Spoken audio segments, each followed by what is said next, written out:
Tá dizendo que ele disse que para gravar tinha que remover um dos ouvintes. Não, isso Jefferson. não existe. Tá errado. Que doideira. Será que é porque ele está em Professora. outro país? Não. Não. Muito estranho.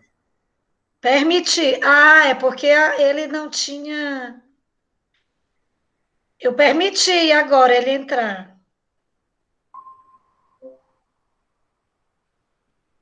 Beleza. Tudo bem? O som tá bom, William?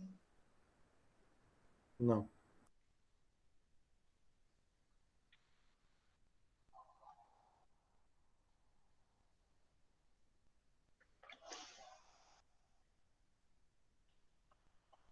Não estamos ouvindo.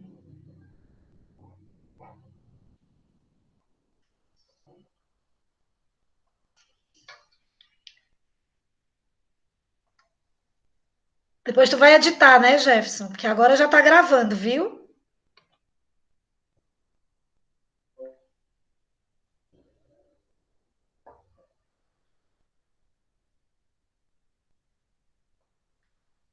Ainda não.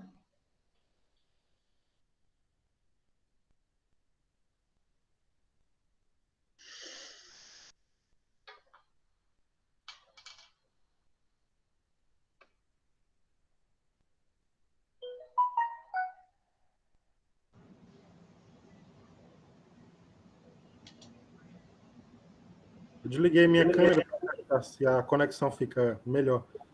Fanal, pode tentar Eu desligo a minha. para ver se melhora o volume de banda.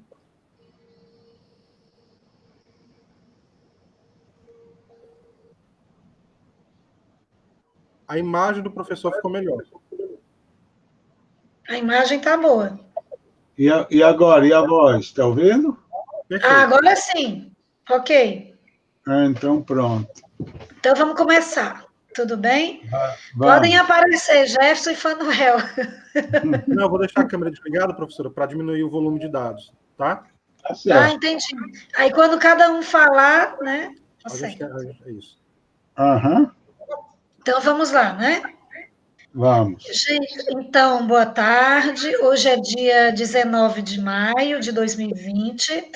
Nós estamos há 60 dias, né, aqui no Brasil em isolamento social, né, devido à pandemia global, e nós buscamos, enfim, ampliar as nossas estratégias, né, de como enfrentar essa situação, exigindo realmente da gente o fortalecimento das relações, né, do nosso cotidiano, para a gente ter maior resiliência, construir resiliência. Então, nesse sentido, nós estamos aqui em parceria com a Sertão Cult, dialogando sobre várias temáticas dentro desse tema maior que são os mundos dos trabalhos, né, digamos assim. E hoje nós vamos conversar com o professor William Mello. Ele tem uma formação em ciência política, né, e é professor da Universidade de Indiana, nos Estados Unidos, e foi professor aqui na Universidade Estadual do Ceará. Então, é um dos estudiosos, né, sobre o trabalho, né, ele coordena lá o Departamento de Estudos do Trabalho na Universidade de Indiana, e ele tem esse olhar voltado para as questões acadêmicas, teóricas e metodológicas, e, ao mesmo tempo, um olhar voltado, né, para as questões sociais, para as políticas públicas, né, para os sujeitos sociais e a sociedade em geral. Então, professor William, uma das primeiras questões seria o que o motivou, né? Quais as suas motivações para abraçar essa temática sobre o trabalho, né? Aí o senhor poderia se apresentar um pouco mais, tudo bem? Tudo bem. Olha, eu acho que a melhor pergunta seria o que seria estranho se eu não tivesse dado a minha história pessoal e tudo, se eu não tivesse optado para estudar o trabalho. Aí eu vou te dar um pouco o background, né?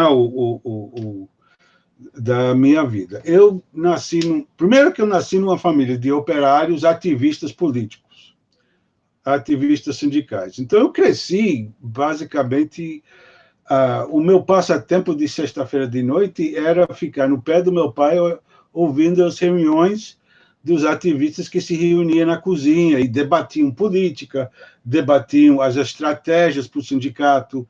Quer dizer, isso fez parte do meu crescimento, isso fez parte, quer dizer, essa noção, ou essa opção para lutar pelos trabalhadores, para que, né, que a vida dos trabalhadores fosse uma vida digna, justa, e a luta contra o que, né, a exploração. Então, isso, desde pequeno, isso faz parte, né, não só do ponto de vista político da família, das coisas que, né, essa é uma família, é isso que a gente faz, mas quer dizer, até por uma questão moral, que essa era uma questão de justiça. Isso não era simplesmente uma questão política, claro que todo mundo tem as suas perspectivas políticas, mas que também era uma questão moral. Isso era o justo. E era uma forma, era o que se dedicava à vida, era a coisa que se mais importante para dedicar à vida, né? Então, tinha, na verdade, para dizer a verdade, vinha desde de avô, porque o meu avô também foi da Aliança Nacional Libertadora em 85, foi preso, passou anos no presídio Frei Caneca, né, lutando ao lado dos trabalhadores. Então, isso é uma coisa que vem de gerações e gerações. Então, seria estranho se eu não optasse pelo estudo do trabalho, né? Quando eu comecei a pensar sobre o tema que a gente vai discutir hoje, é um negócio estranho, porque, diferente de outros meninos, né, um menino de 10, 11 anos de idade, e, né, gosta de brincar bola, gosta de fazer isso, fazer aquilo outro, né? No meu caso, eu me lembro, com 10, 11 anos de idade, o grande negócio era ir para participar de piquete, né? Quem estava em greve, que a gente podia ir e se juntar a um piquete, né? Para ajudar. E achava aquilo maravilhoso, porque era uma forma de mostrar solidariedade com gente que era muito parecido com a gente, que sofria dos mesmos problemas e tal. Então, né, isso aconteceu, né, na fase, né, inicial, assim, até 10, 12 anos de idade, nós morávamos nos Estados Unidos.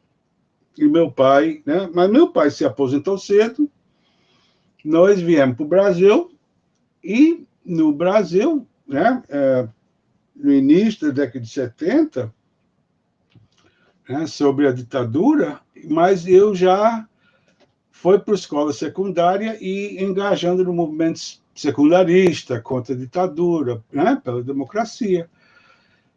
E acabei indo para o curso de História na UF. Né? Fiz vestibular e passei para o curso de História na UF. Sem muito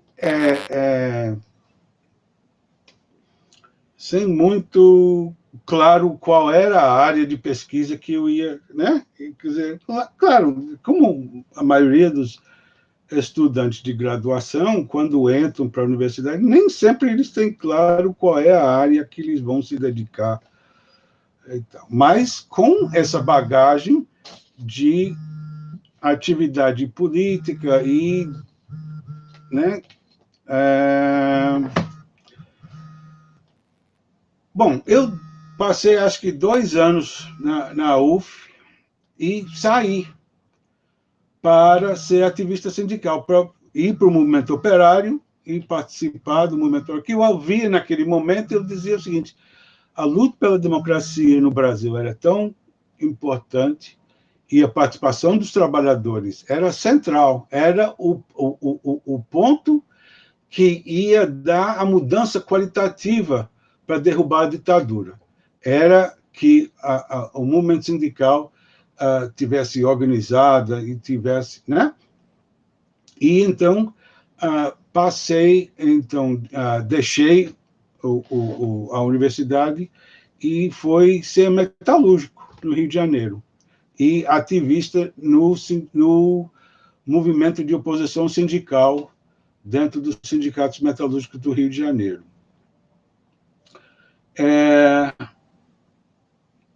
E continuei, sempre, mesmo depois de deixar de ser metalúrgico, sempre com essa preocupação, né? E com esse objetivo de como que eu vou participar, o meu engajamento, o que vinha primeiro era o meu engajamento com o movimento sindical.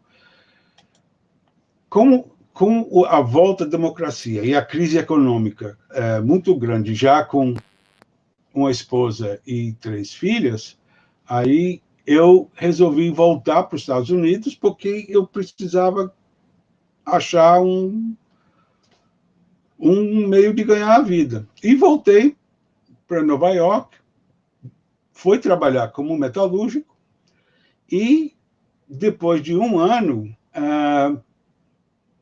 eu como se diz, foi eleito para a posição de secretário executivo do sindicato, né? Primeiro para delegado sindical, onde eu trabalhava, e depois para... Então, a minha vida sempre, por mais ou menos, é a vida do trabalho, é as condições de trabalho, é as relações de trabalho, né? E um dia eu estava no sindicato e, né, pegando a correspondência, e estava esse negócio assim: volte a estudar, não sei o quê, trabalhadores que não concluíram seus estudos, voltem na Universidade Estadual de Nova York. E eu fui. Eu disse assim: olha, né, uma coisa que eu sempre queria fazer, então, aí eu fui. E, né, aí fiquei apaixonado por esse negócio de estudar história, que era o que eu tinha antes, tinha provavelmente botado essa paixão de lado por um tempo, né, por questões de, né, criar as filhas e achar, né, como ganhar a vida e essas coisas todas. Mas eu disse: olha, quer saber do negócio? Eu vou, pelo menos, o curso de graduação que eu vou fazer. E, na medida que eu fui fazendo, eu fui me apaixonando, porque eu podia ver muitas das questões e muitas das coisas que eu tinha vivido como uma ótica, com um ponto de vista histórico, quer dizer, o embate histórico sobre aquelas mesmas coisas que eu via e que eu notava, e não tinha noção de que eles tinham uma trajetória histórica também, né? E nos Estados Unidos isso foi muito desenvolvido. Nessa época, inclusive, havia muita produção acadêmica dessa temática, sobre o movimento operário e o movimento sindical, né? A história reescrevendo o movimento operário sindical. Quer dizer, aqui a história do movimento operário sindical. Por um lado, ele tinha uma visão, né? A antiga história tinha uma visão muito tradicionalista, muito tradicional,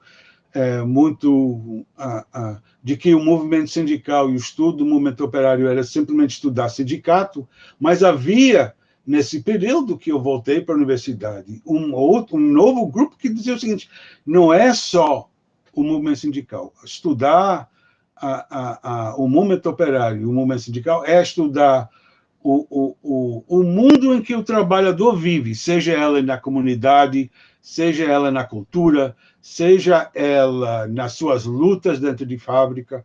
Quer dizer, então, havia aberto uma perspectiva muito mais ampla sobre o que era fazer a história do movimento operário. E eu abracei isso, eu achei isso maravilhoso, né? E foi. Na medida que foi né, chegando perto de concluir a graduação, aí eu disse, quer saber um negócio? Eu gosto muito de estudar, gosto muito de fazer pesquisa, é isso que eu vou fazer a pós-graduação, né, o mestrado, e eu queria ver uma perspectiva que não era tão tradicional, assim como... E, ao mesmo tempo, eu tinha, na graduação, eu tinha lido muito os trabalhos do Hobsbawm, do Eric Hobsbawm. E eu descobri que havia um programa de pós-graduação em que ele dava aula em Nova York, né? Aí eu disse, pronto, é ali que eu vou, é ali que eu quero estudar. E era no New School for Social Research. Aí eu fiz a seleção, passei, primeiro para o mestrado, só que ali o curso ele é um pouco diferente digamos, do curso de história tradicional, porque ele primeiro, ele é transdisciplinar, né? Quer dizer, quem quer estudar história não pode estudar história só. Ela tem que ser estudada aliado a uma outra ciência social. Então, no meu caso, eu estudei, tanto no mestrado como no doutorado, eu tenho o diploma, sei lá, em ciência política e história, tanto para o mestrado como para o doutorado. Então, você tinha que desenvolver um trabalho histórico ou um trabalho de ciência política, mas com uma perspectiva histórica. E o trabalho de história não podia ser a narrativa, tinha que ter, ao pano de fundo, um debate político que você ia contribuir, né? Então, basicamente, esse foi, quer dizer, não tinha outra coisa que eu pudesse estudar que fosse tão parte da minha vida mesmo, do meu, né? Da sua trajetória. É. É como diz, é a sopa no mel, né? Como dizem. Oh, Mas, professor, então, não, nesse sentido, é. Não, dessa, porque eu me lembro a primeira aula, uma das primeiras aulas no mestrado, e a professora estava falando que muitos cientistas políticos americanos argumentam que classe social não é uma questão importante nos Estados Unidos, porque ela é historicamente uma coisa... Não, porque existia nos Estados Unidos um amplo possibilidades de mobilidade social, então que classe não influencia tanto a política americana. E eu fiquei ofendido com aquilo. Eu acho que foi uma das primeiras aulas que eu tinha em ciência política, e eu fiquei ofendido, porque eu disse assim, isso vai contra tudo, a minha experiência histórica a vida toda, né?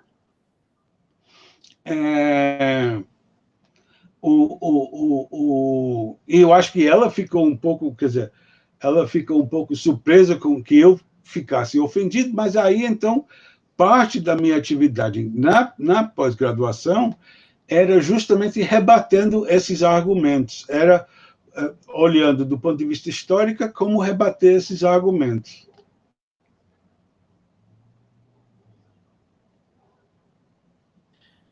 Perfeito, professor. Você pode falar um pouco sobre como foi o desenvolvimento dessa pesquisa? Sim, então, a pesquisa inicial do doutorado, ela, na verdade, ela começou na graduação, né? Porque como trabalho, tipo o que existe no Brasil, quer dizer, o trabalho da graduação, o trabalho final é a monografia, né? E aqui eles chamam de trabalho final de curso, que é uma pesquisa. Como era o curso de História, obviamente é uma pesquisa. E eu me lembro, conversando com um professor de História na graduação, e eu dizendo, olha, eu não sei o que escrever, como é que se faz isso. Isso, né, porque eu estudei, tanto na graduação como na pós-graduação, o tempo todo trabalhando no sindicato. Então, eu ia para a escola, voltava para o sindicato. Né?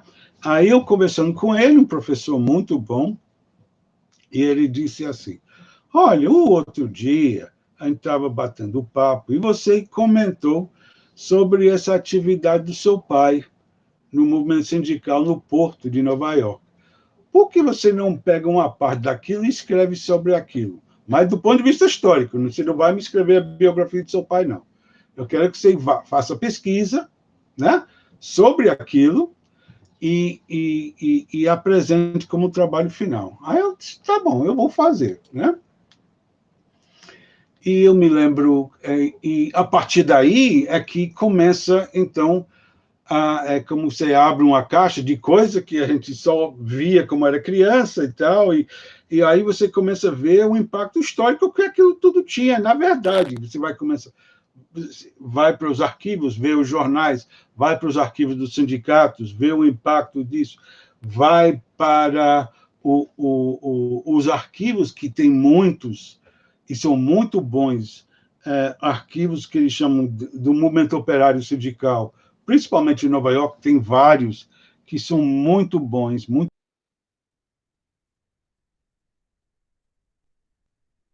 Eita, nós, caiu. Mas vamos deixar ele voltar, que aí a gente continua.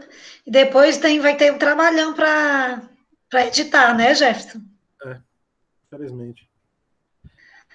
Vamos ver se ele volta, né? Vocês gostaram dele? Opa, voltou, professor.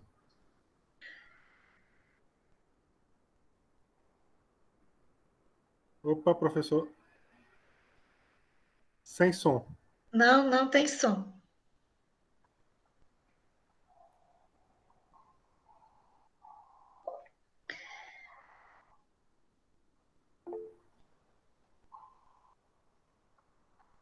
Aham. Ai, gente. A Cosma hoje está sem querer mostrar as madeixas dela na câmera. Ai, Senhor. Cosma.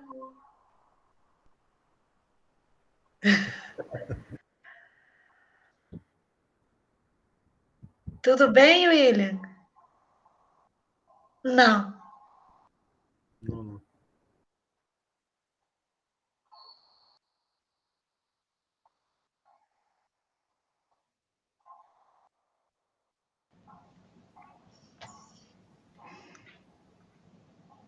E agora? Beleza. Tá? Tá Bom, conseguindo ouvir? Pronto, perfeito. A gente estava falando sobre o impacto, né? Os arquivos, que existem muitas Sim, fontes. então, aí, na pós-graduação, o meu objetivo, eu peguei esse mesmo, quer dizer, o trabalho da graduação foi só uma pequena, digamos, período, né? Aí eu comecei a introduzir as pesquisas e os debates políticos, né, de cunho teórico que havia sobre a estrutura política dos Estados Unidos e o impacto que essa estrutura tem para limitar e constrangir, né, para impedir o avanço do movimento operário sindical. para dizer que não era, na verdade, o meu argumento, era contradizendo a esses cientistas políticos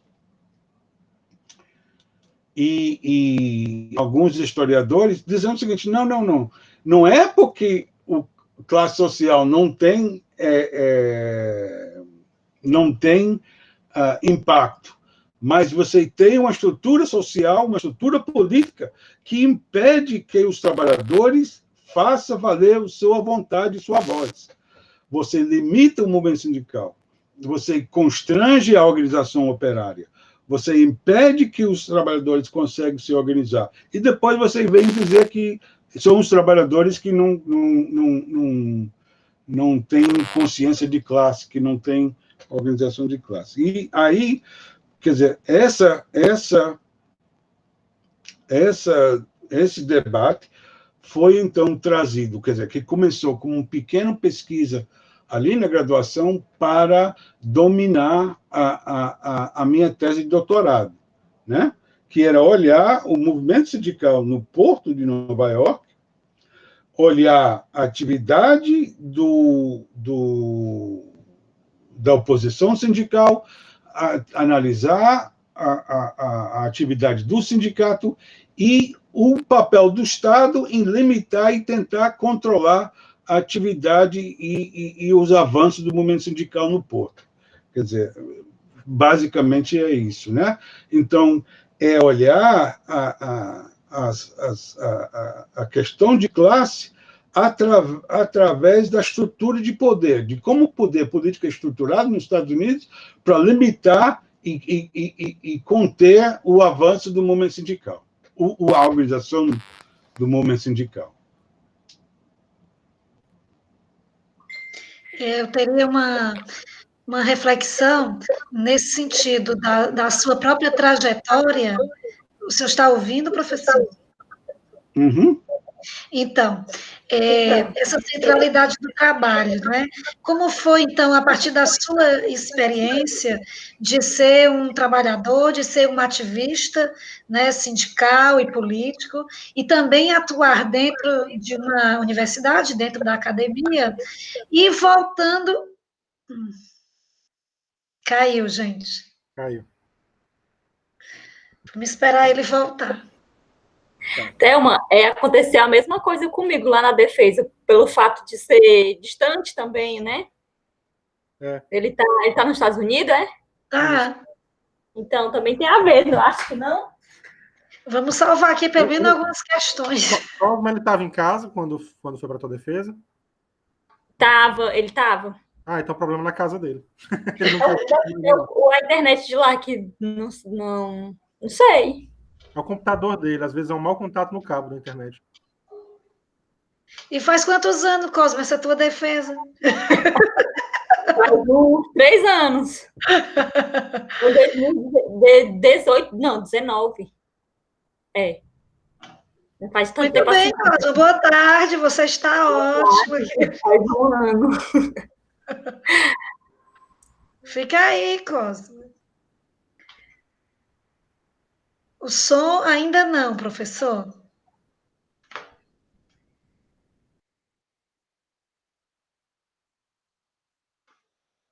Eu vou direto na pergunta agora, certo?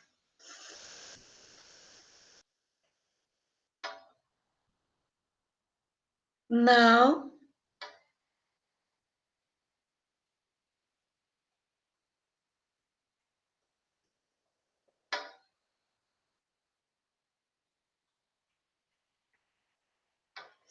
Agora, em alguns Beleza.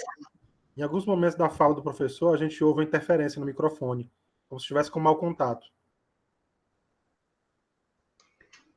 Ele falando? Isso. Fica um zunido, como se tivesse uma interferência de mau contato. Se ele colocar um fone, não melhora, não? Não sei se ele tem, né, Cosme? É melhor a gente não. É isso, né?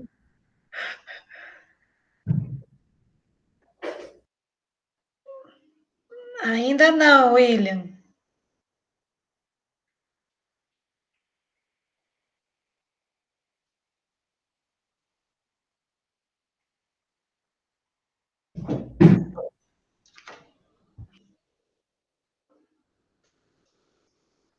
É Tudo o problema bem. acho que é o computador dele. Ele tem que comprar outro.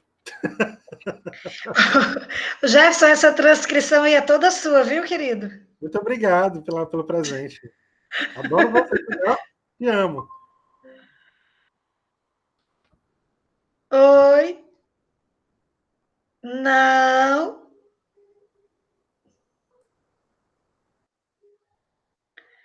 Não.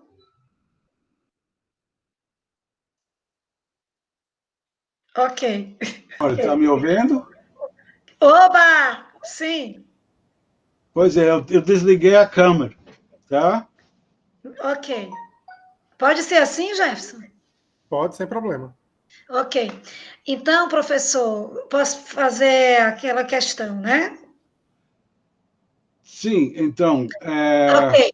Eu vou concluir a questão, né? uhum.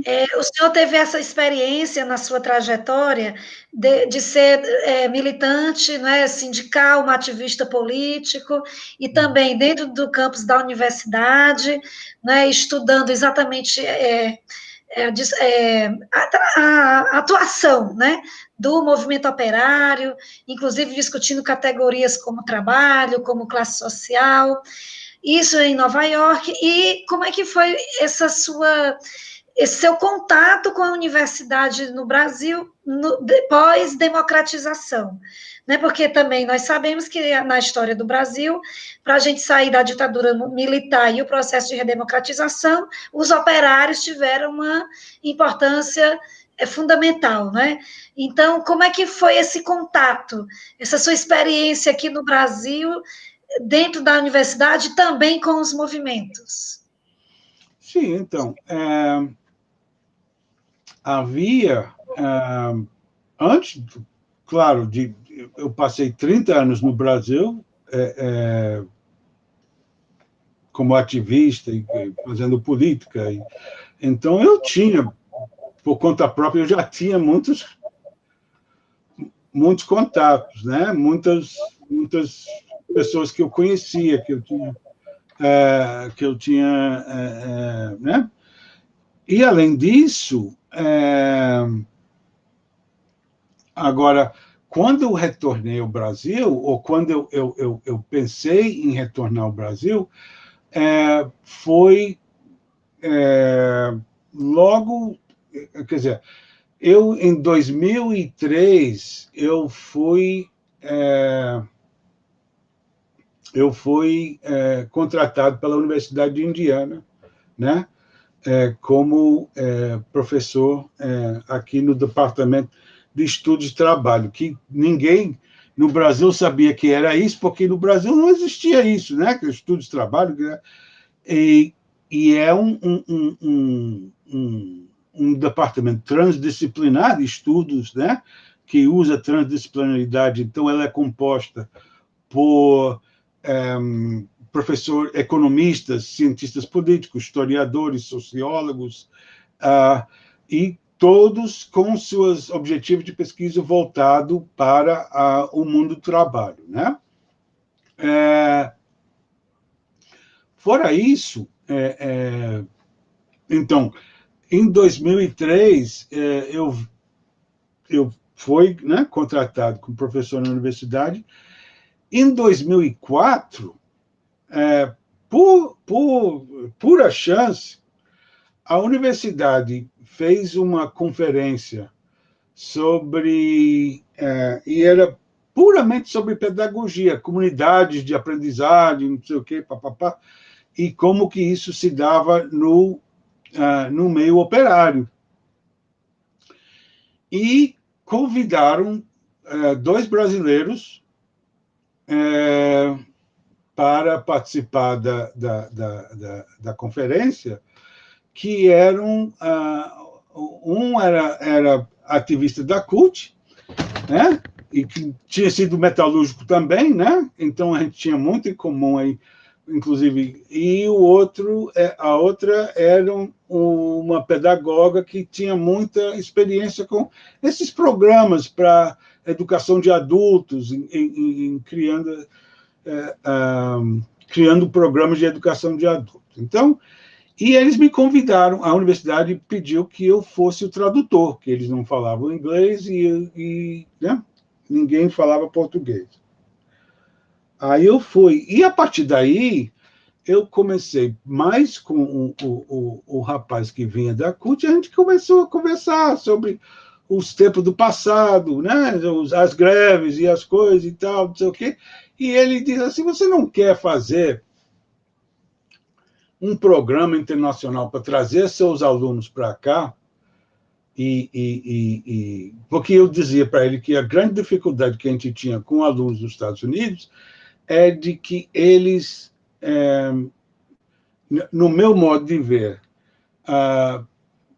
poderiam ter mais criatividade ao olhar das coisas. Quer dizer, eles tinham uma universidade imensa, que tinham acesso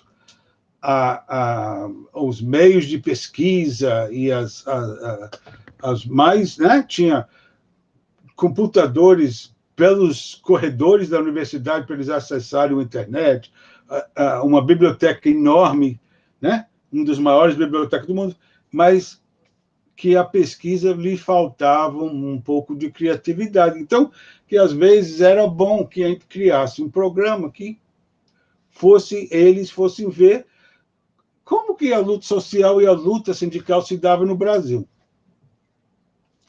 Né? Então, durante 3 anos, entre 2004 e 2000, não, 4 anos, 3 anos, entre 2004 e 2007, eu levava meus alunos para o Rio Grande do Sul e eles participavam em debates com a CUT, com sindicatos metalúrgicos, com pessoas envolvidas com a economia solidária, ou seja, com os movimentos sociais dos mais diversos, para mostrar para eles como era vibrante e como pessoas que, às vezes, com pouco recurso, mas que eles podiam mover montanhas né, que podiam mover 500 anos de opressão num gesto baseado nas noções de solidariedade, de consciência de classe. E os alunos adoravam esse, né? A gente tinha fila para eles participarem e tal. E, para mim, quer dizer, era ótimo porque eu conseguia, quer dizer, todo ano, às vezes, em alguns anos, 2 vezes por ano, voltar para o Brasil e fazia contato e me facilitava eu acompanhar as transformações que estavam acontecendo. E sempre no fundo, dizendo assim, eu vou achar um jeito de voltar para o Brasil. Em 2009, né, eu disse assim, quer saber do negócio? Eu vou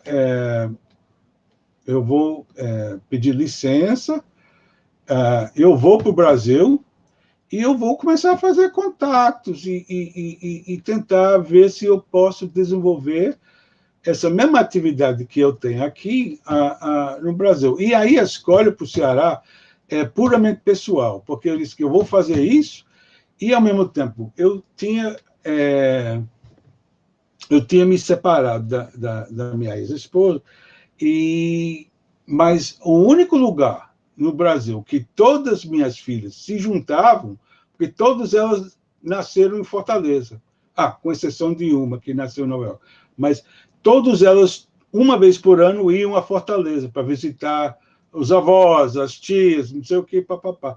Aí eu disse assim, eu vou para Fortaleza, primeiro porque parte da minha vida de ativista passou-se em Fortaleza, no Ceará, no Nordeste, mas morando no Ceará. Então, era uma cidade que eu conhecia, mas também porque era uma cidade que eu sabia que eu poderia ver minhas filhas, uma vez por ano a gente se juntaria e tal, não sei o que. Tal. Aí eu fiz contato. Eu tinha conhecido já, por outros vias, algumas pessoas na UFC, mas, e a partir daí, eu participei da coordenação do Encontro Nacional do AMPU, onde foi que eu conheci as pessoas da UES, né? E aí eu dizia assim, olha, eu tinha essa ideia de formar um grupo de pesquisa que fosse ali e podia se relacionar, inclusive, com a Universidade de Indiana, e a gente, né, fazer esse intercâmbio, desenvolver essa relação entre as duas universidades. E recebi o apoio do Departamento de História, que eu estava conhecendo naquela hora, mas eles, né, eles acharam ótimo. Eu organizei o grupo de pesquisa, e vocês sabem que você participou desde o início, né? E, a partir daí, nós fomos desenvolvendo essa relação e procurando outras pesquisas. Então, uma das questões que mais me chamou a atenção, a partir daí que eu comecei né, a olhar e me intrigar, assim, foi a existência, por exemplo, da Legião Cearense de Trabalho, né? Então, o fato de que, né, muito da historiografia, inclusive brasileira, dizia que o integralismo e esses movimentos eram fundamentalmente de composição de classe média, mas o fato era o seguinte, quanto mais eu pesquisava, eu via que eles ofereciam e tinham desenvolvido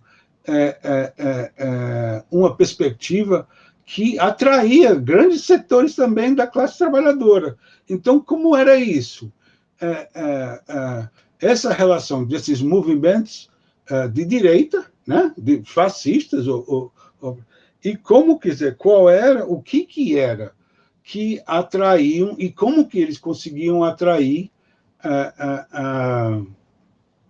setores da classe operária. E no Ceará, essa temática, esse objetivo de pesquisa, ela oferecia mais recursos para entender, devido à existência e à organização e à influência que a Legião Cearense de Trabalho tinha na organização do que é o movimento sindical moderno no Estado, né? Então, para mim, isso foi um grande laboratório de entender como que como que se melda a política com a consciência, esse debate sobre consciência de classe e organização política, né, da classe trabalhadora. Fora dessa perspectiva de esquerda, porque a gente sempre acha que, por alguma razão, por osmose, por alguma que os trabalhadores vão naturalmente se gravitar para a esquerda. Isso não necessariamente acontece.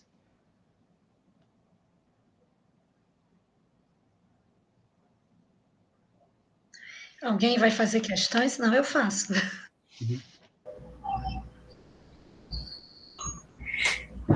Posso aqui?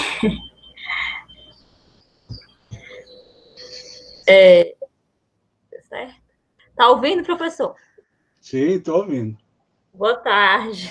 Boa tarde. É sempre um prazer. Não, prazer meu. Como você está aí depois da sua pesquisa? Sim. Professor, eu queria assim, que você falasse um pouco como que você vê, né, a produção no Brasil, a produção acadêmica referente ao mundo do trabalho. Como você enxerga, qual é o cenário, né? E qual conselho você daria para as pessoas que têm interesse inicial, que já estão trabalhando com os trabalhadores, né, dessa temática do mundo do trabalho, já que a gente está num cenário bem complicado, justamente no Brasil. Eu acho que no Brasil, mais inclusive do que aqui, apesar de que aqui, bom, agora provavelmente menos do que antes, mas aqui, enquanto existe muito recurso para fazer a pesquisa, eu acho que no Brasil a pesquisa sobre o trabalho, a pesquisa sobre os mundos do trabalho, ela nunca teve tão rica. Inclusive, apesar das mudanças do golpe e das mudanças dos últimos 3 ou 4 anos, muito pelo contrário, eu acho que inclusive a gente vê hoje, por exemplo, eu me lembro durante muitos anos, depois em 2004, 2005, 2006, se você vê a produção acadêmica nessa área dos mundos de trabalho, muito do que se pesquisava era justamente voltando a buscar quais foram as reações organizadas dos trabalhadores contra a ditadura, em meio à própria ditadura, né? Isso enriqueceu, porque, por muito tempo, o que se achava, né, ou que a historiografia dizia que não havia movimento operário sindical durante a ditadura, só existia um movimento estudantil e esses movimentos de classe média. E não era verdade. O que você vê ao longo da ditadura são as tentativas da classe trabalhadora tentando se organizar, enfrentando a repressão, inclusive muitas vezes com muito menos recurso do que outros setores da sociedade, mas mesmo assim constantemente confrontando. Então, eu acho que, independente do quadro político que a gente está vivendo hoje, e você vê a riqueza da produção acadêmica desses últimos 20 anos sobre o trabalho, os trabalhadores no Brasil, ela nunca teve tão rica, mesmo que a gente tenha que lutar contra, que é um negócio que acho que é mundial, que é a falta de recursos para pesquisa, principalmente na área de humanas. Mas isso não é uma questão, isso não é por acaso. Isso em si já é uma opção política que está sendo feita para tentar conter né, esse tipo de pesquisa, esse tipo que gere esse tipo de discussão na sociedade. Então, eu acho que tem um papel enorme, eu acho que tem ainda muitas questões que há de ser discutidos. Eu mesmo tenho uma, que é uma daquelas pesquisas que a gente vai e volta e nunca termina, mas a cada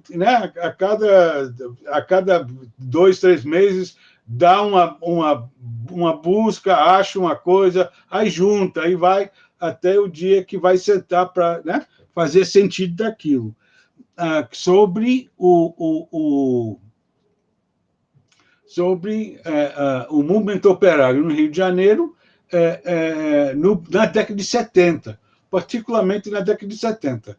Porque esse negócio, muitas vezes, e os historiadores também são um pouco culpados disso, né? Que a gente escreve sobre o movimento, não só o movimento operário, o movimento social, movimentos políticos, e diz assim, de uma certa hora, diz assim, porque surgiu. Mas as coisas não surgem do nada. As coisas surgem, os movimentos sociais surgem, o movimento sindical surge, os movimentos de reivindicações surgem a partir da ação e do trabalho que vem sendo feito. E, muitas vezes, quando a gente estuda o mundo de trabalho, essa particularidade, o preparativo nunca é discutido. Nós partimos do resultado. E o preparativo, às vezes, ela é mais importante do que o resultado, porque ela envolve debates e tempos e contratempos que muitas vezes não são considerados. Então, essa que é a parte que eu quero olhar. Né? E eu acho que a gente devia voltar a inclusive questões que já foram pesquisadas, voltar a olhar com esse olhar. O que levou aquilo? Por que essas opções foram feitas? Essas são as perguntas que a gente não faz assim com muita frequência.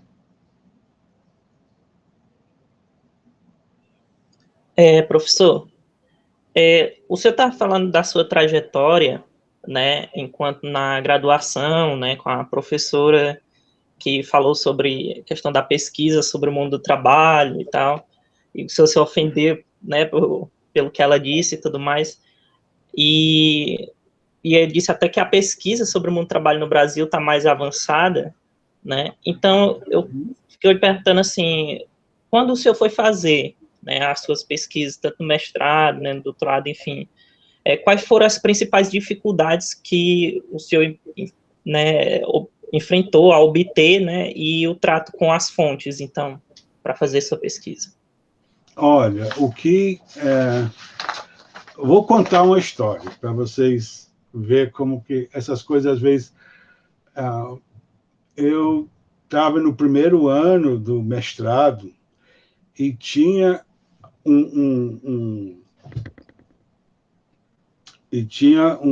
uma conferência internacional na Universidade da cidade de Nova York, com gente do mundo todo,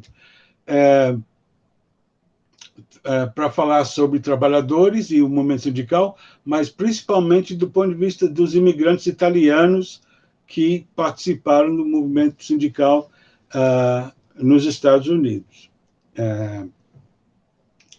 E parte daquela minha pesquisa, que olhava o Porto de Nova York, era nas comunidades italianas, no Brooklyn, né, que eram estivadores, que dominavam o sindicato, que tinham controle.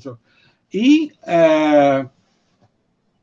um professor amigo meu disse assim, por que você não faz... Você tem que começar a apresentar o seu trabalho em conferência, você nunca fez, e isso faz parte da vida acadêmica. Por que você não escreve uma proposta para participar dessa temática, usando aquilo que você já pesquisou na graduação e essa parte que você já desenvolveu no mestrado? Aí eu disse assim, mas eles nunca vão aceitar e tal, não sei o quê. Mas escreve assim mesmo. Aí eu escrevi, né?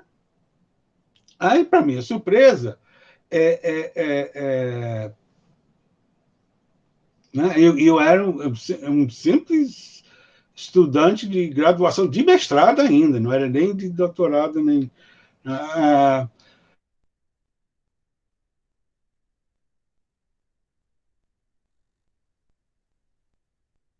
O áudio caiu? Oi, William.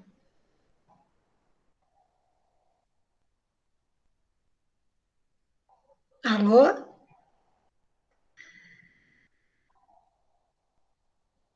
Oi, William.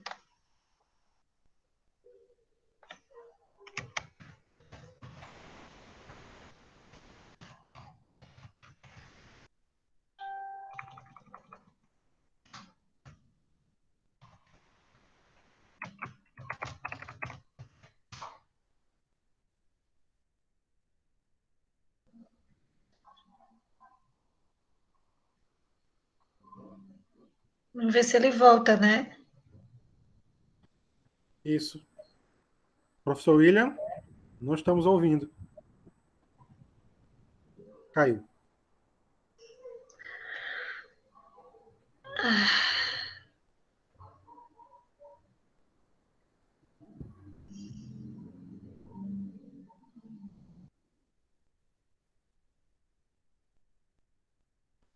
Estava demorando, né? Estava tão bom.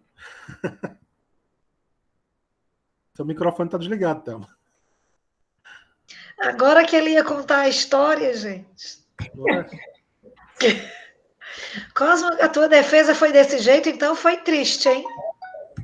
Thelma, ele não conseguiu fazer as considerações dele e até hoje. Mas a senhora foi aprovada, né? Fui, mas aí muito sufoco. Era ele quem? tinha a Verena Albert e ele, e eu acho que era só ele, a Verena Albert, Samuel. Acho que era só. Sei. E aí não rolou. A Kênia, era a Kênia também, a Kênia teve uma entrevista também, aí desmarcou, aí ficou só os dois. Acabei que apresentei só para a Verena Albert, que já é grande coisa. Foi antes ou depois da entrevista com ela? Foi depois, eu tive o contato com ela na UFC, né? Uhum. Mas foi sofrido, porque ele não pôde fazer as considerações, inclusive qualquer dia eu vou cobrar ele. Ele disse que ia me mandar por e-mail. O Jefferson não deixa isso passar, não, tá? Na tua edição. Não, vou colocar no livro, viu? Só avisando. Vai cobrar o entrevistado. Mas era assim, foi chato, porque quando eu fui apresentar, eu já tinha me estressado. O Samuel também já estava estressado com esse negócio de som, sabe? Ele também, o William, ele ficou meio assim porque não dava certo, a gente tentava sem a câmera, ele ligava o computador e desligava de novo. Oba! Tudo bem?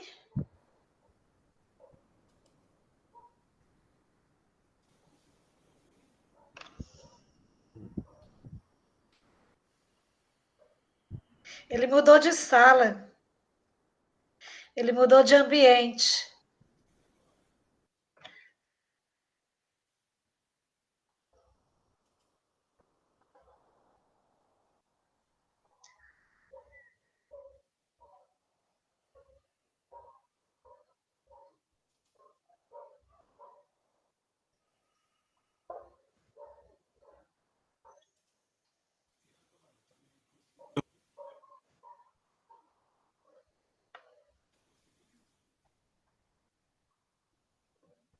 Quase. Tudo bem? Não, não está tudo bem. Coitado, espero que ele não fique estressado, não, né? É complicado. Oi? Não. Tem a frase, né, que diz que a tecnologia veio resolver todos os problemas que não existiam antes dela. É isso. Ainda bem que eu falo nada sobre isso, sobre tecnologia. Alô? Opa! Tá Muito bem, ouvindo? professor. Sim, ótimo. Eu não estou ouvindo vocês. Não? Não. Ah, Maria. Mas você está me ouvindo, né? Sim. Tá, Tá, porque vamos. Deixa eu terminar pelo menos o que eu estava coisando e a gente inventa. Se precisar, vocês fazem as perguntas pelo chat aí que eu respondo. Ok. Então, o professor virou para mim e disse: eu queria saber de onde que você arrumou essas fontes e tudo e tal. Eu disse: professor, eu vou lhe contar a verdade, eu ainda estou com dificuldade de achar as fontes que eu preciso para fazer um argumento mais consistente, mas eu sei que existe, eu só não sei. E ele disse assim: olha, por que você não procure no arquivo do deputado fulano de tal? Porque ele era muito presente nesse movimento, em apoio a esse movimento sindical, ele deve ter alguma coisa. Aí ele disse: tá bom, mas sempre com o pé atrás, dizendo assim: esse troço não vai dar certo, eu vou, né? Dito e feito, eu fui na Biblioteca Central, peguei o arquivo do deputado, havia uma caixa inteira só de documentos daquilo que eu estava propondo pesquisar. E foi assim. Então, as coisas, às vezes, o que eu aprendi foi que, muitas vezes, a gente pergunta às pessoas sem achar que vai ter a resposta, mas vem uma sugestão que vem a calhar e que justamente é o que ele estava precisando, né? Então, muito da pesquisa, eu acho que ela, em parte, a pesquisa dedicação, né? Você concentrar-se, debruçar, mas, ao mesmo tempo, a pesquisa uma parte do processo de pesquisa é você divulgar o que você está fazendo e buscando apoio e ajuda. Nenhuma pesquisa é feita sozinha. Ela é sempre feita com apoio, com a ajuda de muitas pessoas, né? E se a gente estiver tímido, a pesquisa fica pobre por causa disso, né? Eu acho que essa que é a grande guerra. E a outra foi na pesquisa já do doutorado, eu fui pesquisar num arquivo do movimento operário que havia numa universidade aqui no interior do estado de Nova York,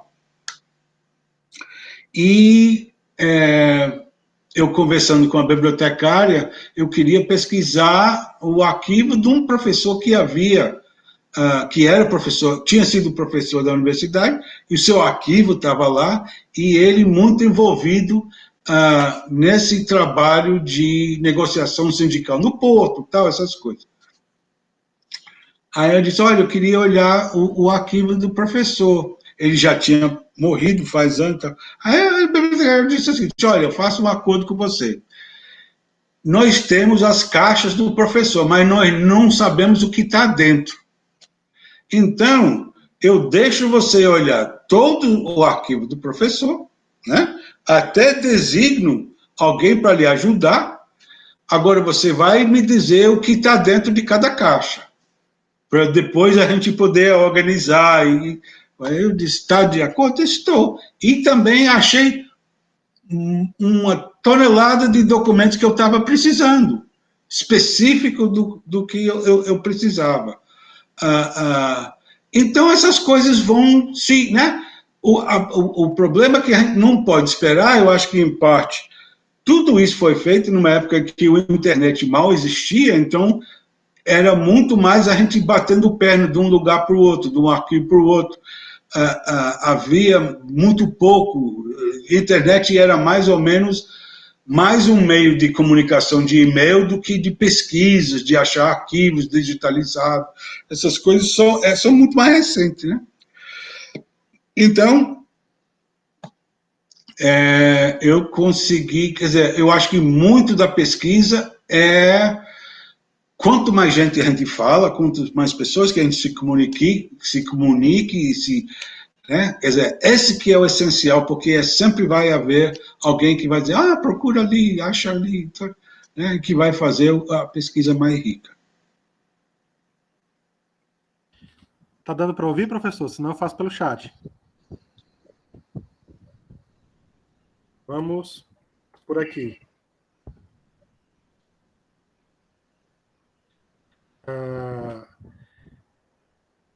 Professor,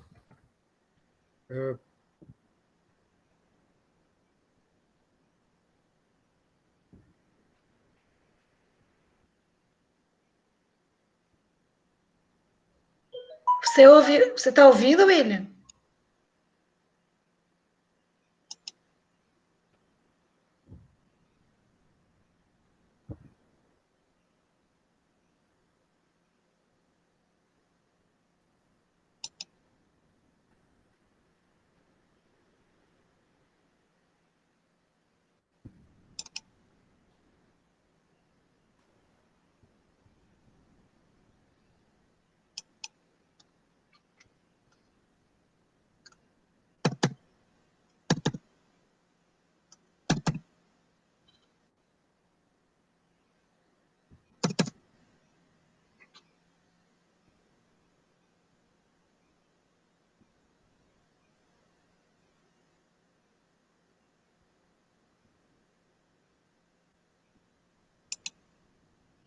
Eu acho que né, a gente olha o movimento sindical e acha, eu acho que um dos grandes problemas de quem estuda, inclusive, o mundo do trabalho, mas que estuda principalmente, inclusive, o movimento sindical ou associações, é achar que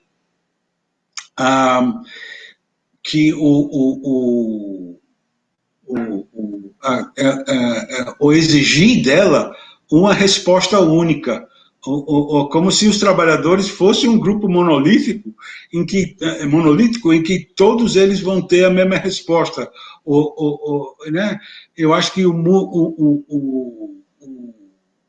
por pior que seja o atual momento político, e mais repressivo e mais virulento que seja, ela também ajudou a trazer à tona, ou trazer a claro, quais são as nossas deficiências, quais são as dificuldades que ainda tinha.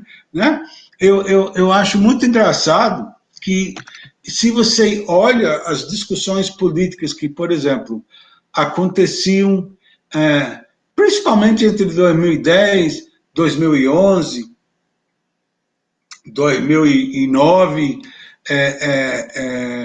muitos dos análises políticas diziam, ou apontavam, diziam que nós tínhamos que olhar qual seria o futuro após o neoliberalismo, que a gente já tinha passado, que a gente já tinha superado o projeto, já tinha derrotado o projeto neoliberal. E o que a gente vê com a atual situação é que nós, de certa forma, se enganamos. Nós não tínhamos superado coisa nenhuma, muito pelo contrário. Ela voltou com mais virulência e com mais, né, e de uma forma mais autoritária e mais violento do que havia antes. Então, nós não, acho que, e aí demonstra, de certa forma, as deficiências que a gente tinha antes, de não reconhecer a capacidade do neoliberalismo se transformar em coisa outra, que não fosse aquele neoliberalismo água com açúcar do Fernando Henrique, né, de coisa, que ela pudesse se transformar num projeto autoritário de tão violento que ela está sendo, né, e de achar que a gente já tinha superado, que a gente já tinha ultrapassado isso, quando de fato ela era, né, ela estava simplesmente procurando uma forma de se reapresentar para a sociedade. E como ela não conseguiu ganhar por via dos meios democráticos, ela inventou uma outra forma. Mas a doença é a mesma. Só que ela volta de forma, né, destruindo instituições. Né? Eu ouvi né, e que eu acho que a somatória. E é tanto a política, como se vê a política nos Estados Unidos como no Brasil. E a discussão era eu estava ouvindo uma entrevista hoje de manhã por incrível que pareça, um cientista, um neurofísico, que ele disse, olha, você quer ver um negócio interessante? O Hannah Arendt diz que a grande, ele, parafrasando Hannah Arendt, ele disse, olha, a grande problemática das ditaduras não é só o descumprimento das normas e de acabar com as instituições e das normas de convivência democrática, mas a grande dificuldade é quando não há mais noção de que é verdade, que a verdade e a mentira acaba se igualando no discurso político. E é o que a gente tem hoje, né? As pessoas falam, né? O Trump, o Bolsonaro e os seus, né? Falam as maiores bobagens e ainda conseguem que ninguém possa, que você diga que isso não é verdade, e ainda há setores da população que vão dizer que é verdade. Quer dizer, porque Bolsonaro disse, ou porque o Trump disse, né?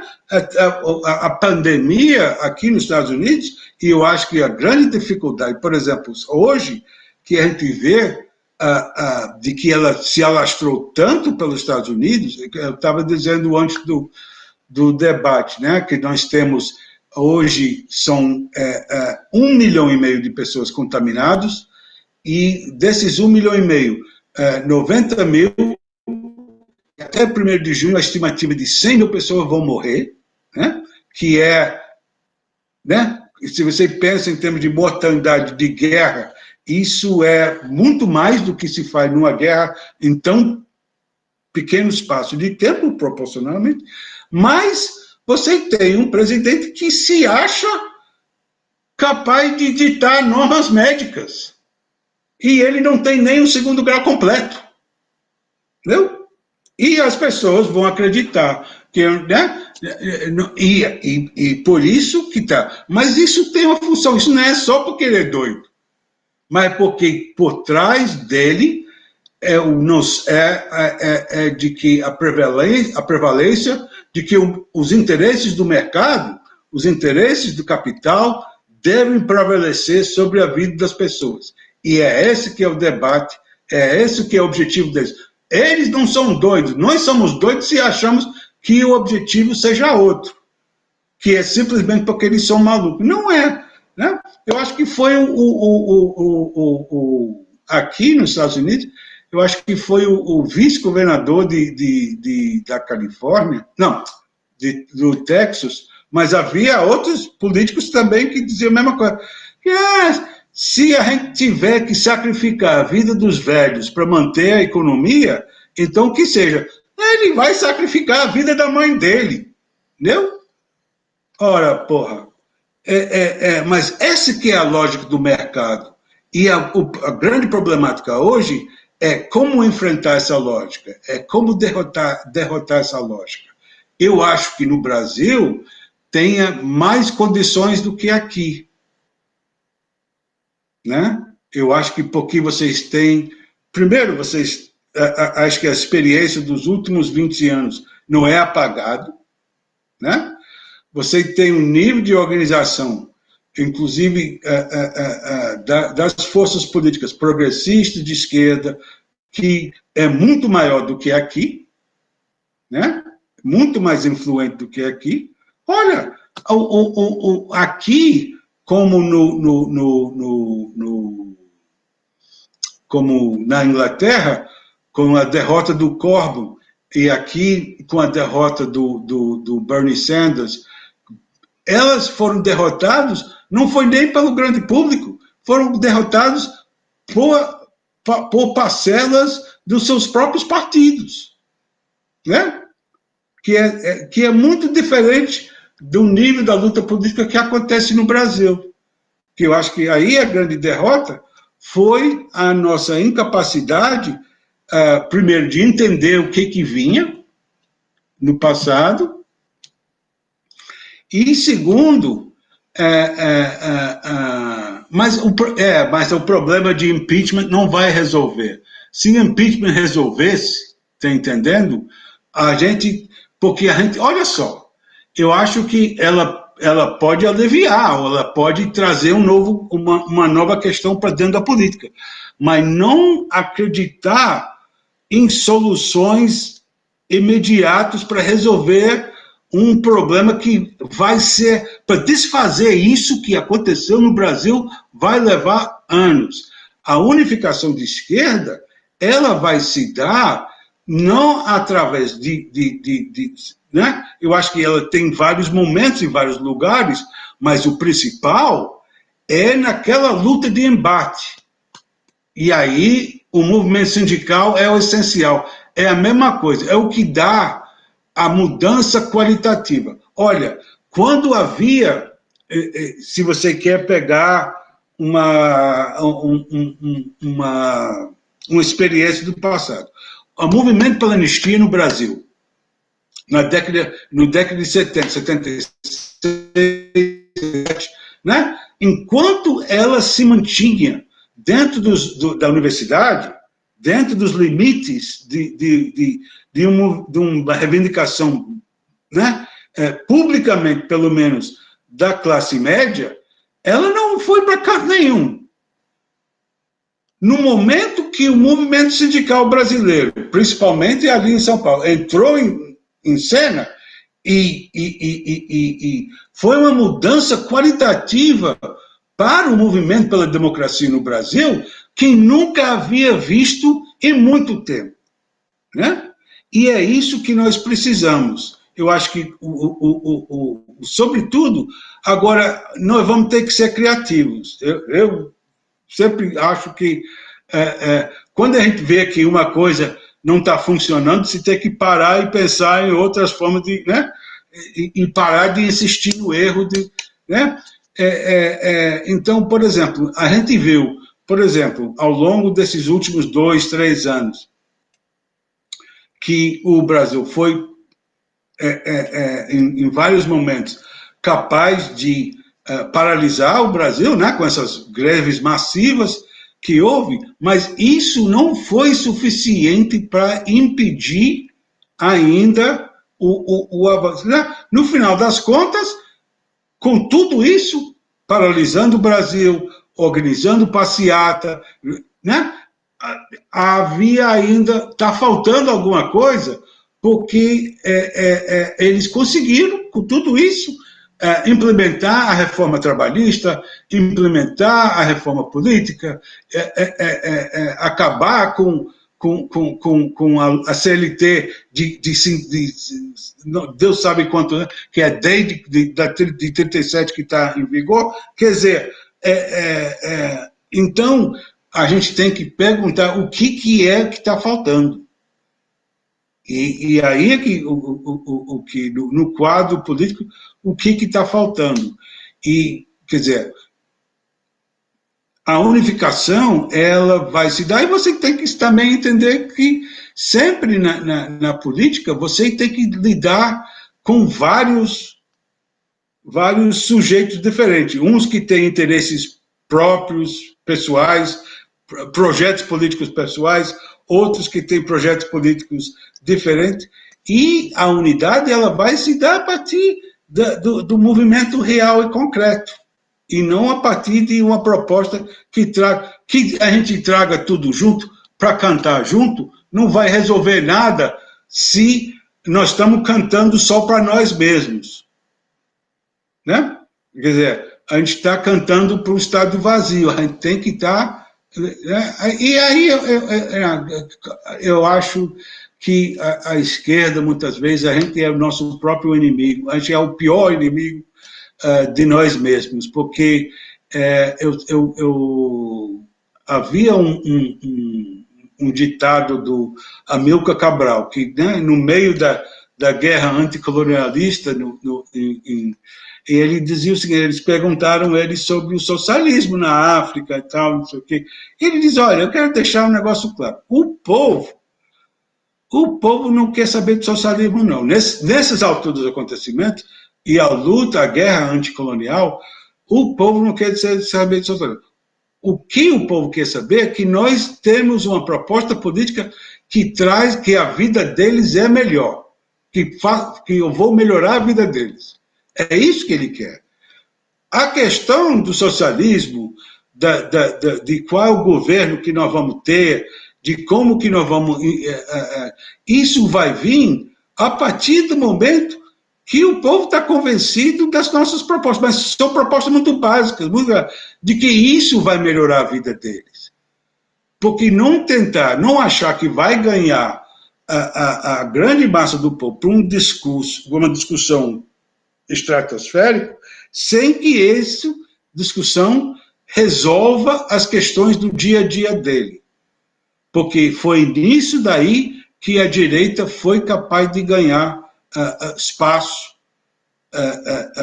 naqueles últimos anos dos governos do PT. Foi nisso. Foi nossa incapacidade de mostrar de como que, não só como que a vida tinha sido melhorada, mas o que se vinha de apontar para o futuro. E aí nós perdemos, né? Muitas vezes, inclusive, o discurso político, a discussão política, se girava em torno do quê? Mas hoje é bem melhor do que o passado. É sempre.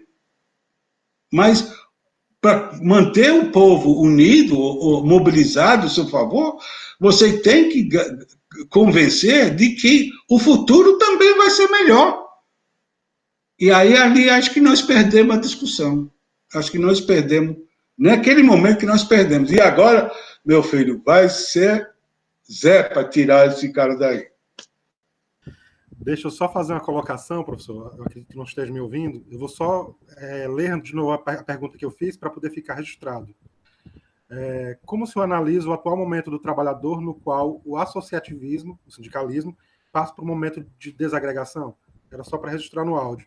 Professora Thelma, pode ler a pergunta e já pedir para ele responder? A sua? Microfone desligado, Thelma. Pronto.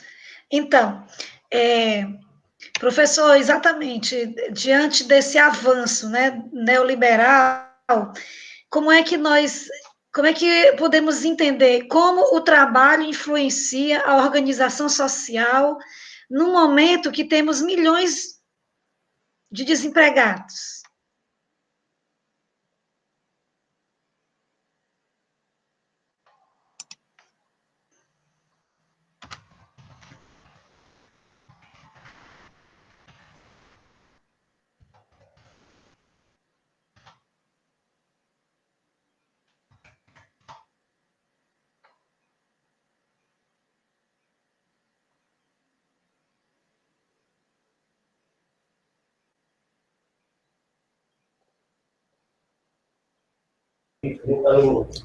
Thelma. Eu acho que, quando a gente fala de organização dos trabalhadores, a gente não pode pensar simplesmente na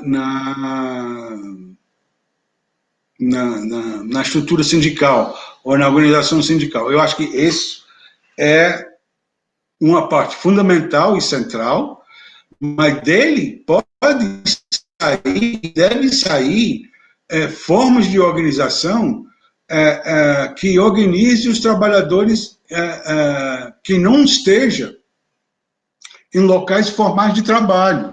Eu acho que esse que é uma das dificuldades, ou esse que é uma das problemáticas. Quer dizer, um dos componentes, ou uma das questões centrais desse neoliberalismo, que ela é justamente o fim do trabalho formal, né? E empurrando milhares de trabalhadores para o trabalho informal, o trabalho esporádico, né? Eles gostam de chamar de flexível não tem coisa nenhuma, né? É precário mesmo, né? Mas entender que vai ter que existir um esforço por parte das forças progressistas e inclusive principalmente dos sindicatos, de organizar esses trabalhadores que estão em áreas de trabalho precário. Se não fizer, nós vamos estar praticando a exclusão política de uma camada de trabalhadores cada vez mais importante. E esse trabalho, ela vai ter que se dar de duas formas, ou pelo menos duas formas, eu acho. Uma é nos locais onde se congrega, mas também entender que eu acho que fundamental partir de organizar trabalhadores nos locais de moradia, porque justamente a informalidade, ela dispersa esses trabalhadores, muitas vezes que trabalham sozinhos ou em grupos pequenos, e aí a necessidade de relembrar, inclusive de coisas, né? Nada disso é novo, né? O problema é que nada disso é novo, é que tem uma parte que nós deixamos de fazer e vamos ter que voltar a fazer. O outro dia eu estava revendo uns vídeos documentários sobre a greve de 78 em São Bernardo de Campo. E, inclusive, era um documentário que olhava especificamente na estrutura da greve, na organização da greve, na estrutura da greve. E uma das coisas principais foi que os trabalhadores foram organizados dentro dos seus bairros. Quer dizer, a greve, ela foi a vitória da greve, ela tanto foi uma vitória da organização dentro no centro de produtivo, mas como também no centro onde eles moravam, né? Tanto que a organização e a forma de impedir os trabalhadores de entrar para dentro da fábrica não acontecia na porta da fábrica, onde podia haver embate. Havia esse trabalho estava sendo dado nos pontos de ônibus e dentro dos bairros operários que secundavam. Então, esse aqui é um nível de organização que nós precisamos voltar a ter, mas em nível nacional. Quer dizer, um esforço coletivo que dê... Isso que vai ser um salto qualitativo para dar fim a Bolsonaro. Eu acho que a eleição é importante, mas, inclusive, se a gente quer participar e ter uma resposta efetiva do ponto de vista eleitoral, nós temos que mudar a qualidade da nossa organização. Não só no partido, mas como no bairro e nos locais de trabalho, de lazer. Tudo isso tem que e isso não é novo. Nós sabemos como isso funciona. Nós já temos montes de exemplos históricos de como fazer isso. Professor, eu vou ler a pergunta. Não, e o bairro... Pois é, Thelma. E o bairro, ela é um lugar, é um momento em que o trabalhador ele pode discutir sem pressão, assim, porque ele está dentro da sua casa, ou na praça, ou na associação, e então ele não tem a pressão do tempo exigido do trabalho, ou da pressão, né, de ter que produzir, e ele pode pensar. Isso por um lado, que eu acho que é essencial que nós perdemos. A segunda coisa é entender que nós ter que enfrentar nesse debate, principalmente e sem medo, não ficar conversando com gente que concorda com a gente, e sim ir para o debate com pessoas que justamente estão votando no Bolsonaro, e tentar mostrar para eles o mal que estão... Né? E isso é difícil.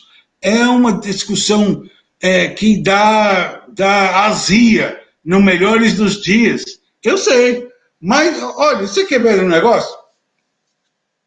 Eu tive antes do Bolsonaro ser eleito, acho que uns 4 meses antes da eleição, eu estava ali no interior do Ceará e topei com um cara aí, e você via que ele ia apoiar o Bolsonaro, e eu sentei ali e estava conversando com ele num botiquinho assim, não só, e eu dizia assim, olha, e ele muito, muito claro, né? Não, esse aí é o jeito que o capitalismo desenvolver, e não era um cara, você vê, não muito educado, mas ele tinha visto de algum lugar que esse que é do jeito que o capitalismo devia funcionar. Era essa forma virulento, né, sem direitos, sem organização. Eu disse, meu amigo, deixa eu lhe dizer um pouco. Aí eu fui conversando com ele, mostrando que justamente quando o capitalismo melhor se desenvolvia, é quando todo mundo estava contemplado. O problema é justamente o contrário. É que o capitalismo, se você quer acabar com o capitalismo, é tentar acorrentar as pessoas e tirar os seus direitos e impor o medo, né? Porque qual era o grande negócio do Roosevelt? Né? A vitória do Roosevelt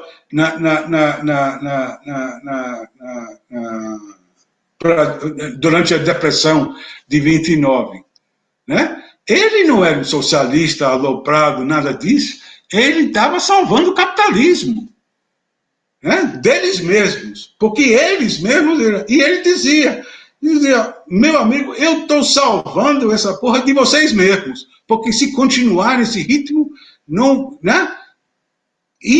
Então, favorecia os trabalhadores? Favorecia, não, em muitos pontos.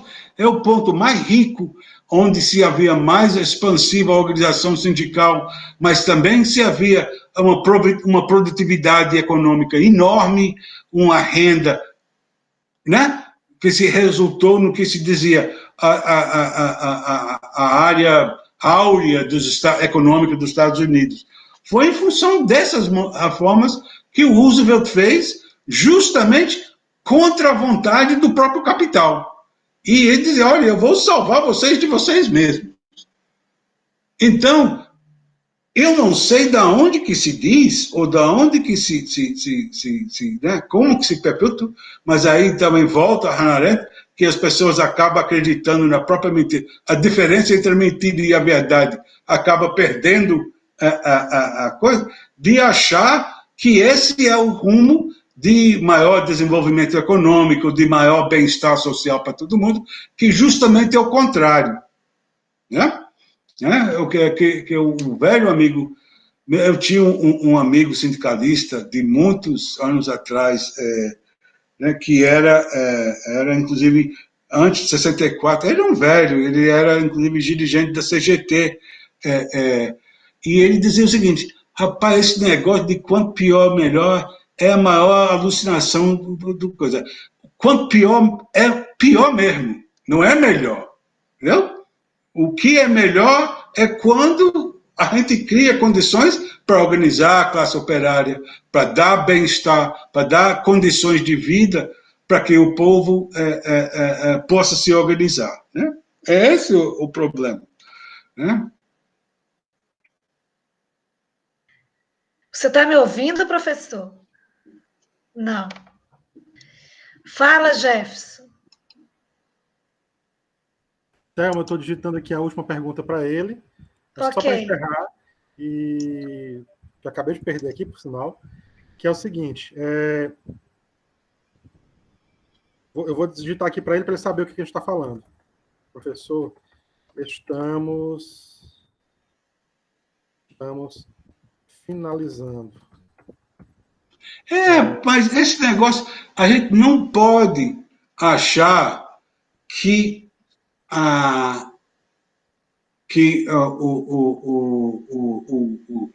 eu acho que esses pastores evangélicos, por exemplo, eles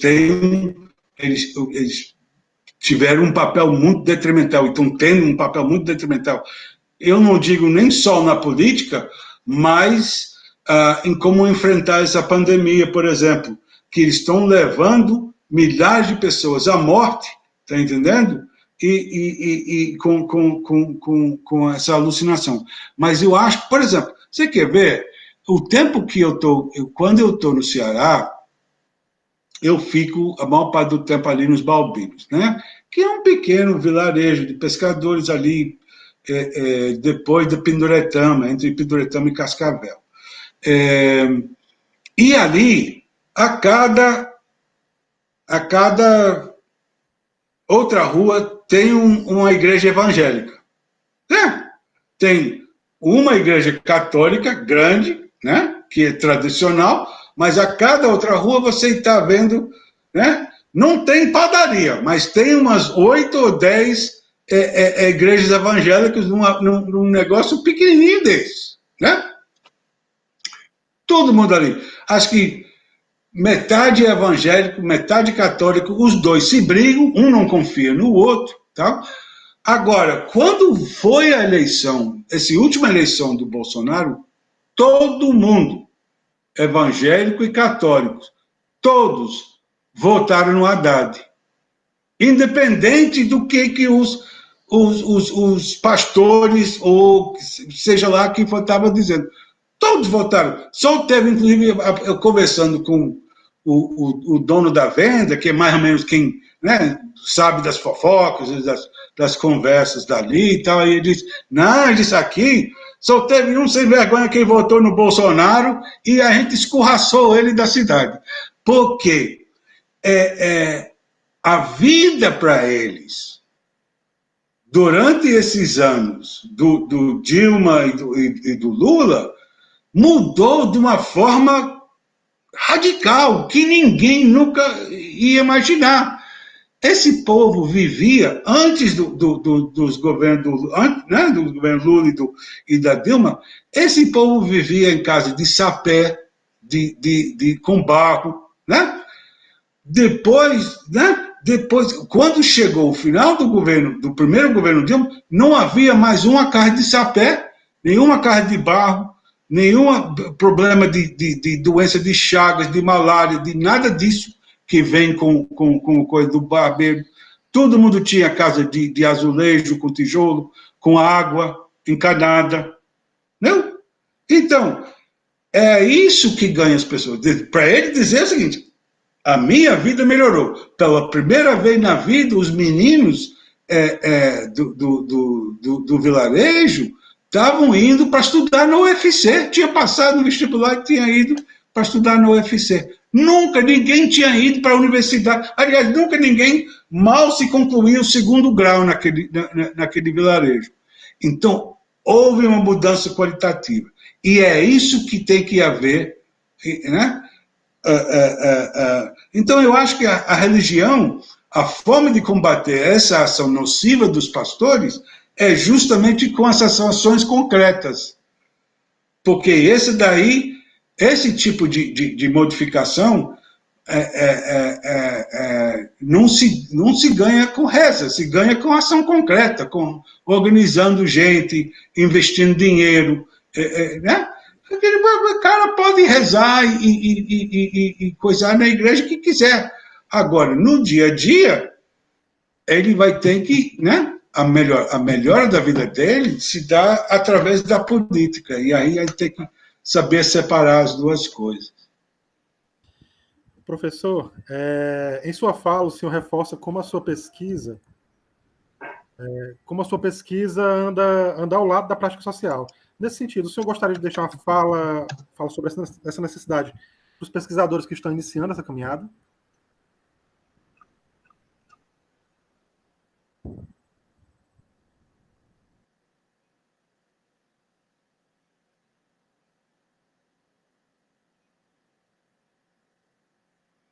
Sim, eu acho que ficou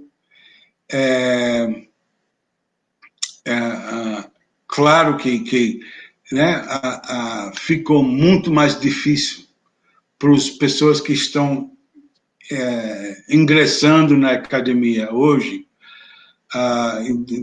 Não vamos se iludir.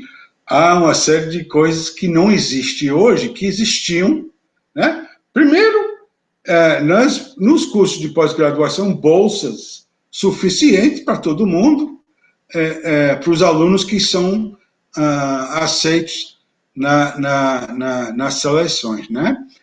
Segundo, e aí eu acho que aí que é a problemática mais grave, mesmo depois, se você, por exemplo, se você entra, passa na seleção, faça, né, a pesquisa aos trancos e barrancos, né, arrancando dinheiro da onde não tem, aí se forma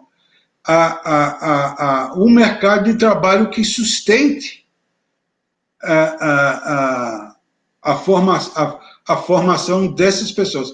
Então, no Brasil, a grande dificuldade, que é a dificuldade que existiu aqui já há muito tempo, e adendado a isso, o problema do que aqui se chama a dívida estudantil, quer dizer, as pessoas, mesmo nas universidades públicas aqui, se paga anuidade.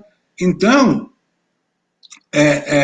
muitas pessoas, por exemplo, aqui nos Estados Unidos, se formaram, não conseguiram emprego, mas estavam lastreados a uma dívida enorme de milhares de dólares que eles pagaram para pagar a faculdade, ou a graduação ou a pós-graduação, né? Os estudos de pós-graduação. Então, e não havia, a lógica disso foi que, não, você vai fazer essa dívida, mas o mercado vai lhe fornecer um emprego que vai permitir que você leve sua vida adiante e pagar isso aqui. E o que aconteceu foi justamente o contrário. Não havia emprego que pagasse, que permitisse que esse povo pagassem essas dívidas, na sua grande maioria, né?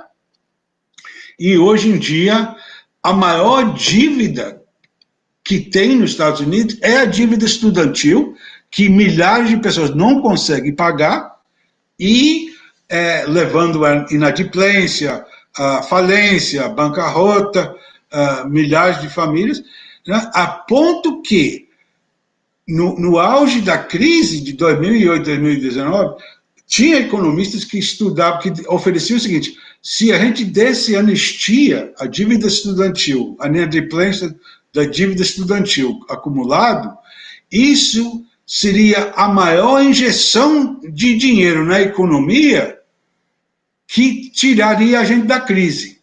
Para você ver os bilhões e bilhões de dólares que os bancos amassaram para si em torno dessa questão da dívida. Então, no Brasil, eu acho que está se caminhando um pouco para isso, que vai ser um massacre. Primeiro, porque você reduz o financiamento público das escolas, das universidades públicas, né?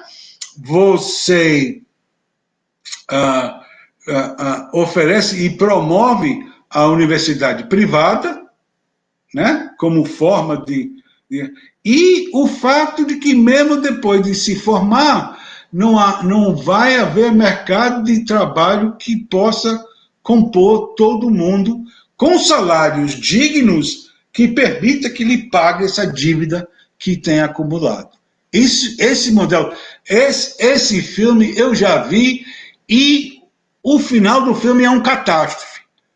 Tanto do ponto de vista individual para as pessoas, como do ponto de vista coletivo para a sociedade. Ela não gera, ela gera, né? Então, eu acho que isso, você só vai, isso não deve impedir as pessoas que tenham ou que queiram seguir a carreira, né, fazer a pesquisa, seguir a carreira acadêmica. Isso não deve intimidar.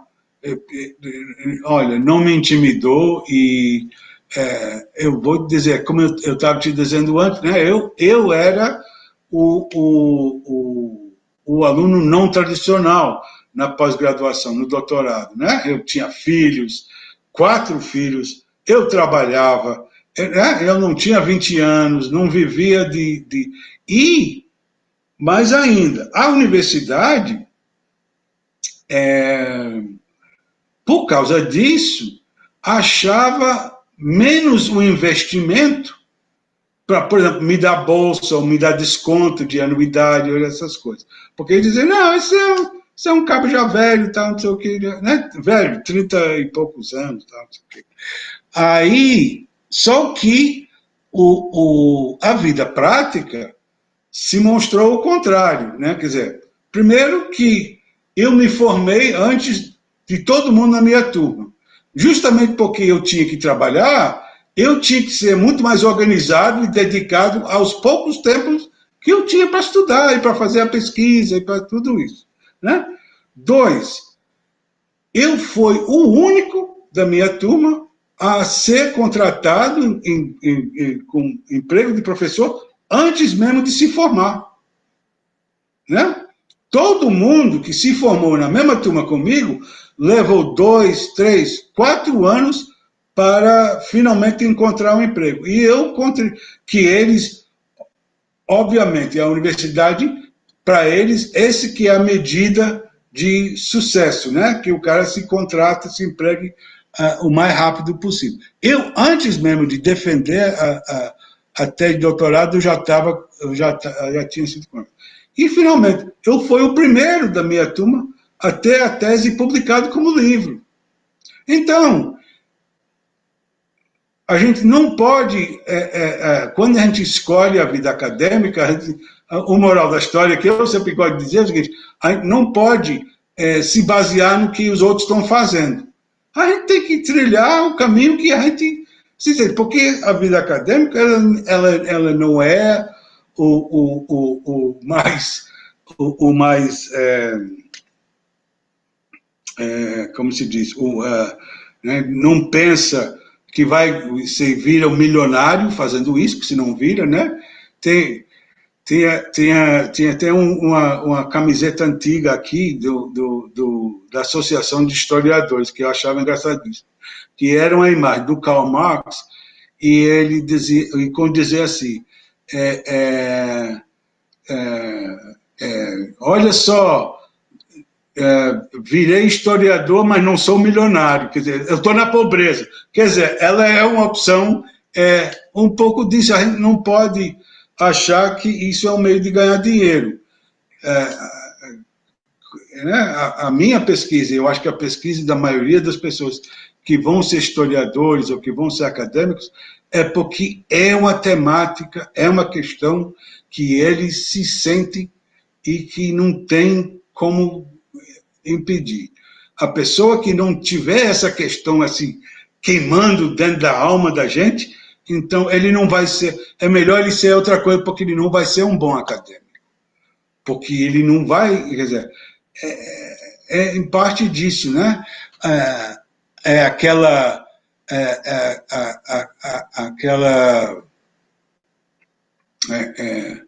raiva que eu senti quando aquela professora virou e disse que classe social não significava nada.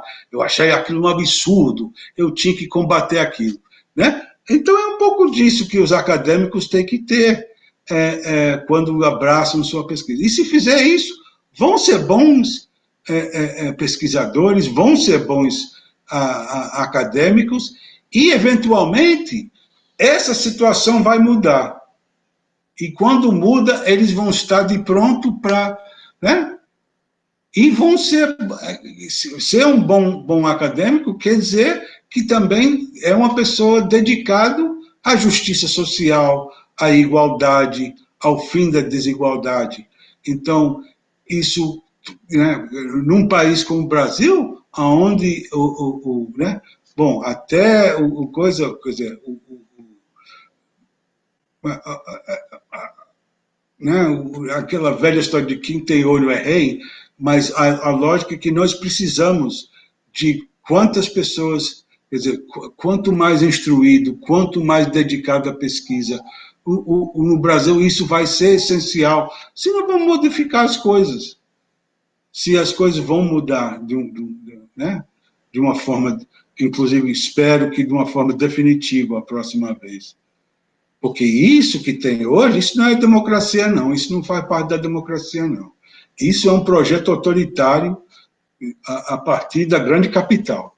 E não é só no Brasil. É no Brasil, é aqui nos Estados Unidos, na Europa, em muitas partes da Europa.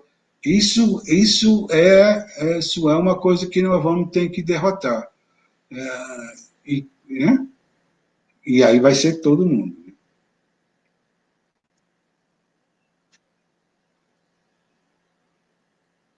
Magnífico.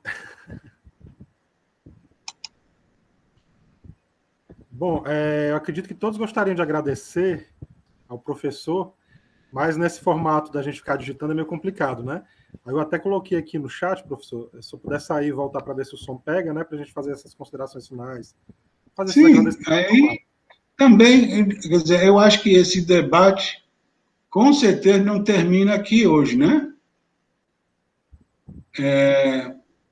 O que nós precisamos é eu acho que debater mais, agora debater com o objetivo de mudar a situação, né? Quer dizer, que não seja, né?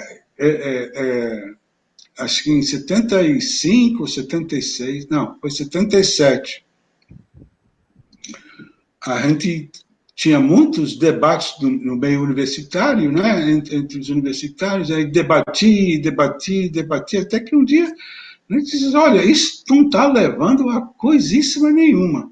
Vamos debater sim, mas vamos também à ação, né? Então, em parte, acho que no futuro nós vamos debater, mas a gente tem que debater mais com vistas também à ação de como que nós vamos sair dessa problemática que nós estamos envolvidos. É melhor todo mundo escrever aí, obrigada. Eu queria agradecer a todo mundo a chance de conversar com todo mundo. Isso, para mim, né? Principalmente porque eu estou enganchado aqui nos Estados Unidos, já era para mim estar no Brasil, mas a ideia de entrar num avião cheio de gente, um torcendo em cima do outro, não é das mais agradáveis no momento, mas eu acho que né? Acho que qualquer hora que vocês quiserem, eu estou à disposição para ajudar no que for necessário.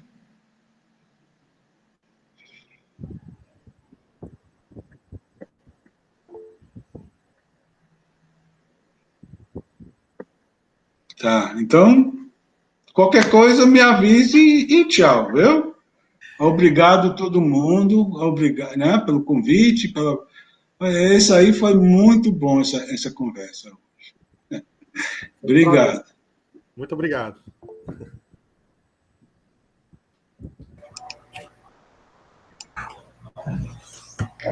Afinal de contas, ele estava ouvindo ou não a gente? Não,